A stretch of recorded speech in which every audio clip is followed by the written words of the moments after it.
Hey guys, Peter here to tell you about the latest from Nightwish, Yesterwynde, out September 20th on Nuclear Blast.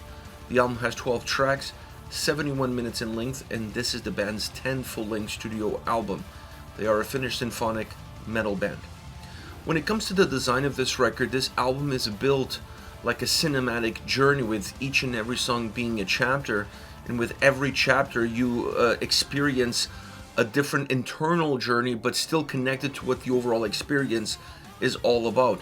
And you see that very clearly. It's perhaps one of the easiest things to understand about the album is the way that the album is put together. From the opening intro track to the outro and the closing song, this record takes you along for a ride, and it's an album that holds your attention throughout the 12-song 71 minutes. It's a very well-constructed record from that perspective, and I think it gives incredible quality to what the collective is all about. I actually don't think there's any other way to approach this album. This album is not meant to be heard on an individual song basis.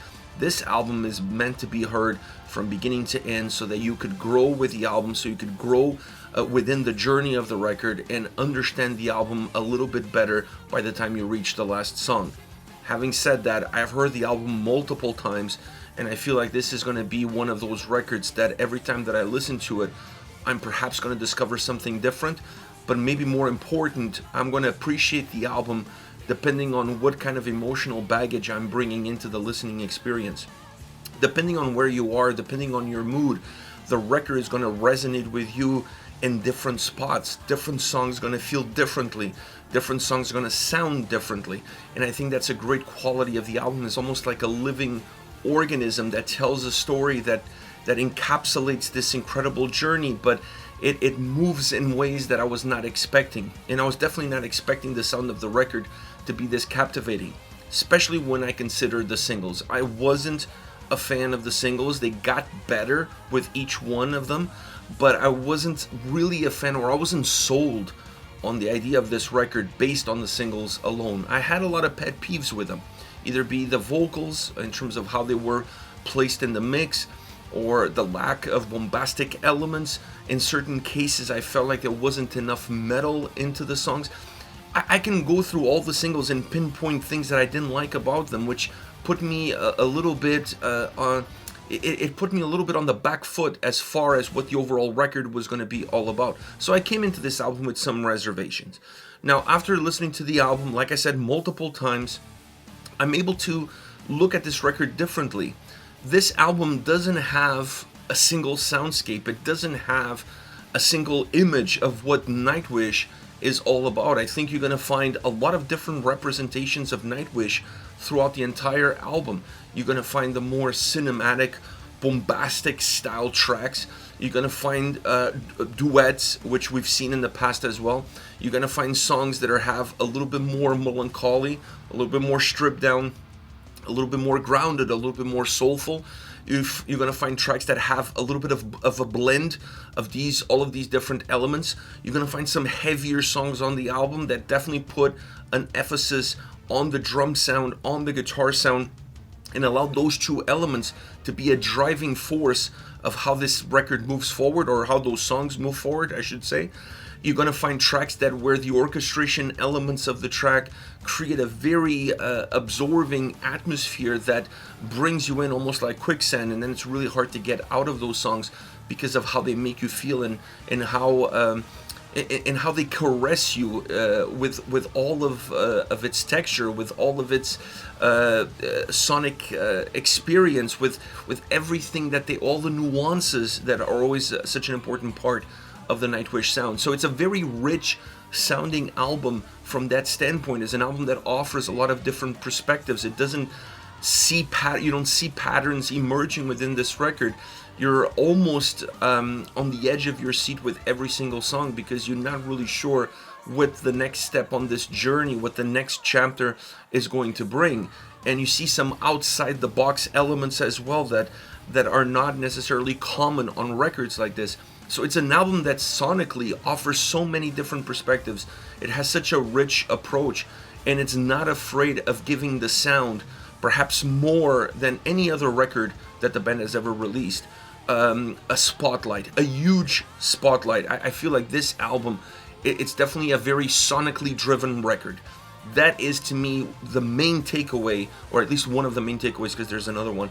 One of the main takeaways that I walk away from this record with is that this is a sonic album. This is an album about sound, and how can we incorporate different elements within the sound, and how can we tell stories within the sound. We saw that with the previous record, but on this album, it's taken to a different level. It's almost like turned to 11 to a certain degree. You know, you're going to find songs that have an 80s synth new wave approach. You're going to have some songs that have a late 60s feel, almost like rock folk atmosphere. It's such a dynamic, it's such a diverse sounding album, but it always feels like Nightwish, sometimes a little bit more, sometimes a little bit less, but it's really about telling story or creating a better story, and not depending solely on lyrics and vocals, but depending a lot more heavily on the sound. And that to me was something that took me a little bit of time to understand, took me a little bit of time to grasp, and once I did, the album became much different. The album sounded different to me. I appreciated the album differently. The guitars are so rich on this album. I enjoyed the complete spectrum, from the heavier side to the acoustic.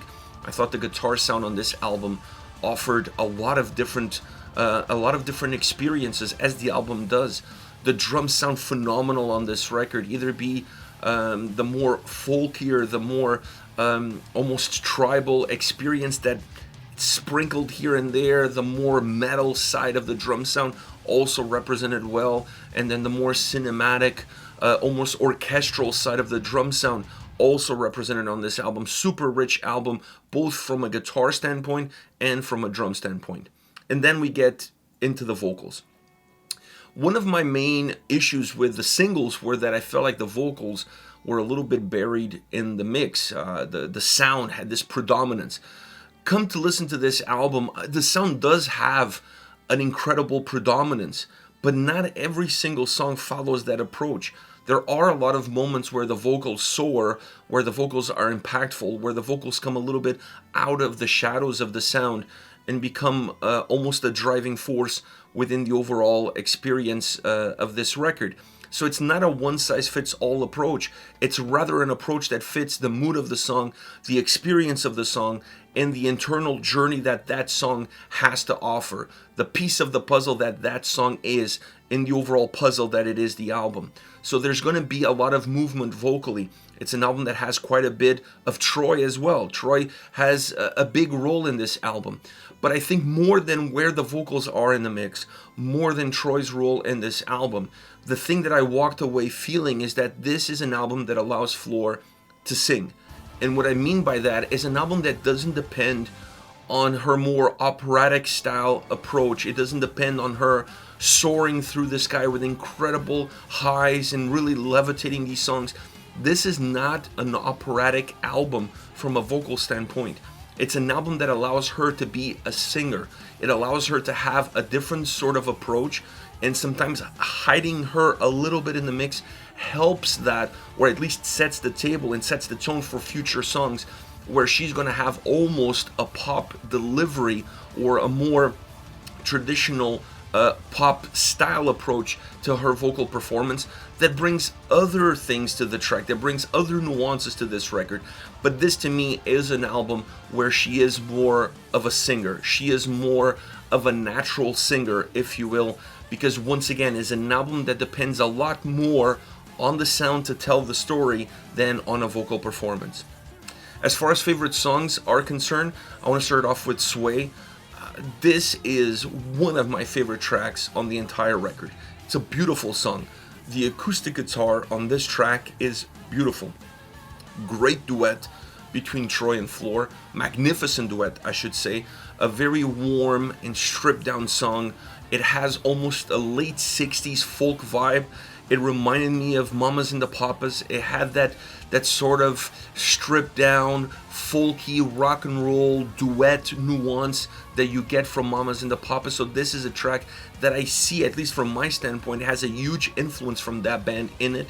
And it still finds a way to create a cinematic vibe with the orchestral elements that it has in it. really completing the song and allowing this track to have great progression. The percussions also on this track are phenomenal. They also add a little bit of a folk element into the essence of the track. Next we have Something Whispered, Follow Me, a much darker song. It feels darker, it sounds darker. It does have some lighter moments within it, and the guitars really help the lighter moments and allowing that light to come through the overall darkness that exists within this track. Flora's singing voice comes through almost with that pop excellence, and that is the selling point.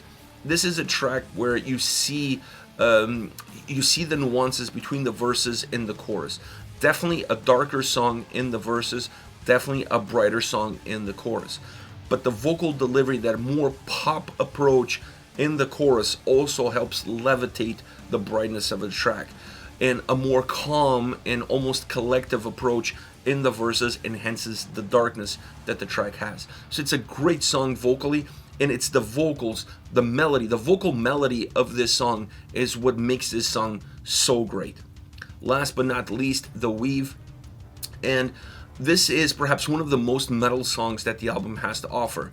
It still has an orchestral backdrop, but it's a heavy, heavy song from a guitar standpoint, from a drum standpoint. It's really your standard metal track. A lot more metal than symphonic, but still with symphonic elements. It also has great bass, by the way. The bass really pops in the song, and you feel that bass adds a sense of progginess to a very heavy sounding track.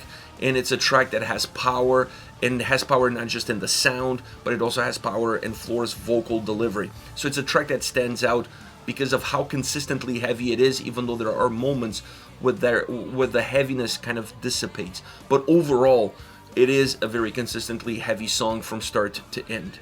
This is it, Nightwish with Yesterwynde. Once again, out September 20th on Nuclear Blast. Let me know your thoughts on the band, on the singles. Hit me up in the comment section, and I'll see you all at the next video. Take care, guys.